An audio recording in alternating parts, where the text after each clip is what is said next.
Good morning students.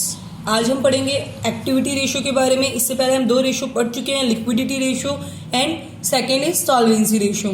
देखते हैं activity ratio. Activity ratio में क्या होता है, हमारे पास हमारे बिजनेस में, हमारे फर्म में जितने भी रिसोर्सेज हमारे पास अवेलेबल होते हैं उनको हम कितनी इफिशियंसी के साथ में यूज करते हैं, इसके लिए कंप्यूट करते हैं हम डिफरेंट टाइप्स के रेशियोज। फर्स्ट जो है इसमें देखते हैं, first stock turnover ratio. Stock turnover ratio को हम इन्वेंट्री टर्नओवर रेशियो भी कह सकते हैं, क्योंकि हम स्टॉक को और क्या कहते हैं, इन्वेंट्री। फॉर्मूला है इसका cost of goods sold divided by average stock, या cost of revenue from operation divided by average stock.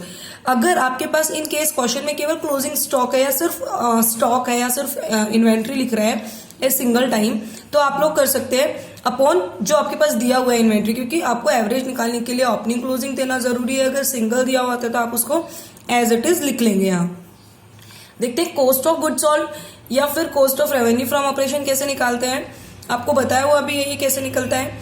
Purchase में आप ऐड कर लेंगे चेंज इन इन्वेंट्री और ऐड करेंगे डायरेक्ट एक्सपेंसेस, जो सम आएगा वो cost of revenue from operation है। इसी को कंप्यूट करने का एक और तरीका है हमारे पास में, ओपनिंग सेकेंड मेथड जो हमारे पास एक और तरीका, opening stock plus purchase plus direct expenses minus closing stock. आप ऐसा करेंगे तो भी आपका cost of revenue from operation या कॉस्ट ऑफ गुड्स सोल्ड निकल जाता है।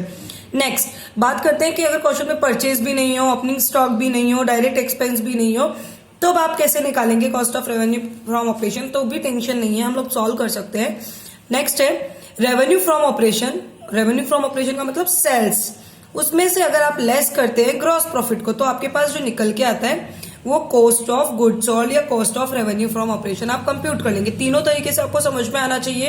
क्वेश्चन में अगर चेंज इन इन्वेंट्री है तो ये तरीका ले लेना, क्वेश्चन में अगर ओपनिंग स्टॉक क्लोजिंग स्टॉक है तो ये मेथड आप यूज कर सकते हैं, और क्वेश्चन में अगर purchase direct expenses opening stock कुछ भी नहीं है तो आप ये वे यूज करते हैं, जहां पे आप सेल्स में से ग्रॉस प्रॉफिट को लेस कर देते हैं।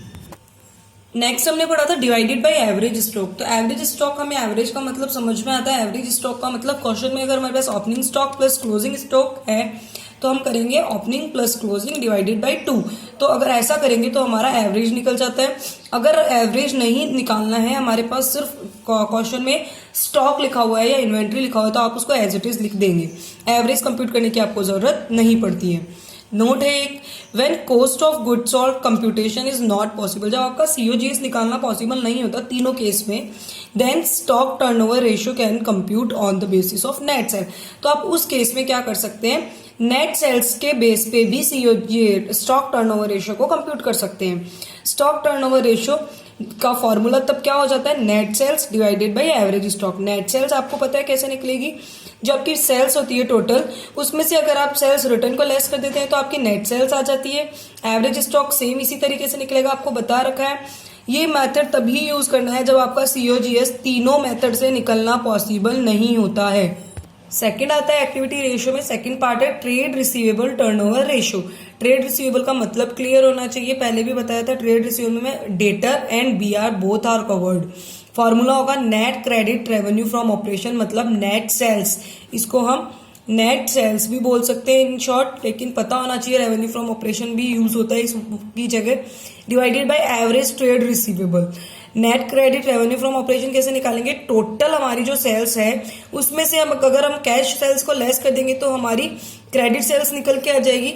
अगर क्रेडिट सेल्स निकलने के बाद भी कुछ अगर रिटर्न होता है, सेल्स रिटर्न होता है, तो उसे भी आप लेस कर देंगे, तो net credit revenue from operation निकल के आपके पास आ जाएगा। ऐसे ही अगर एवरेज ट्रेड रिसीवेबल की बात करते हैं तो एवरेज ट्रेड रिसीवेबल के लिए आपको opening debtor and BR plus closing debtor and BR divided by 2, मतलब आप ओपनिंग डेटर का बैलेंस और बीआर का बैलेंस सम करके यहाँ लेंगे, देन प्लस क्लोजिंग डेटर्स और बीआर का सम करके यहाँ लेंगे बिल्स रिसीवेबल का, डिवाइडेड बाय 2 करेंगे तो आपका एवरेज निकल के आ जाएगा। दोनों से जो अमाउंट निकल के आएगा फॉर्मूले में उसे पुट कर देंगे।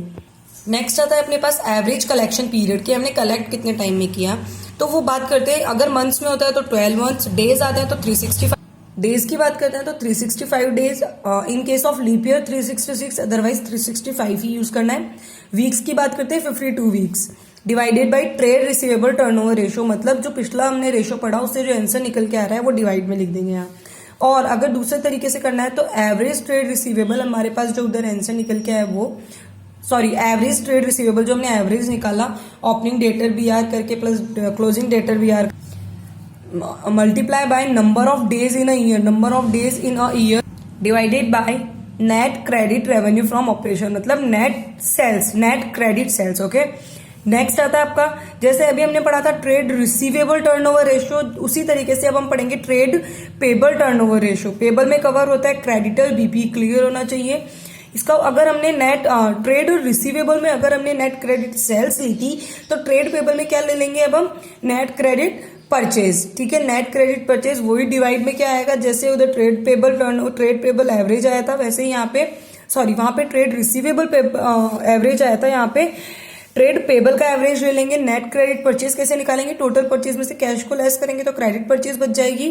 एवरेज ट्रेड पेबल का लिए हम एवरेज ट्रेड पेबल को कंप्यूट करने के लिए क्या करेंगे, ओपनिंग क्रेडिटर प्लस बीपी लेंगे, add closing creditors and BP divided by 2, जैसा कि हमने एवरेज ट्रेड रिसीवेबल निकालने के लिए किया था वैसा ही, बस डिफरेंस जो है यहाँ क्रेडिटर बीपी वहां पे डेटर बीआर। नेक्स्ट है, अब जब एवरेज ट्रेड रिसीवेबल की बात करते हैं तो एवरेज कलेक्शन पीरियड निकालना होता है हमें, लेकिन जब एवरेज ट्रेड पेबल की बात करते हैं तो हमें एवरेज पेमेंट पीरियड निकालना होता है। तो उसको निकालने के लिए number of days in a year divided by trade payable turnover ratio. Number of days आपके पास कितने हैं एक साल में, 365 divided by trade payable ratio, जो इसका आंसर निकल के आएगा वो आप इसके डिवाइड में कर देंगे। दूसरा तरीका है number of days in a year, जितने नंबर ऑफ डेज होते हैं उसको मल्टीप्लाई करेंगे आप एवरेज ट्रेड पेबल से, डिवाइडेड कर देंगे नेट क्रेडिट परचेज से, तो आपका एवरेज पेमेंट पीरियड निकल जाता है इससे।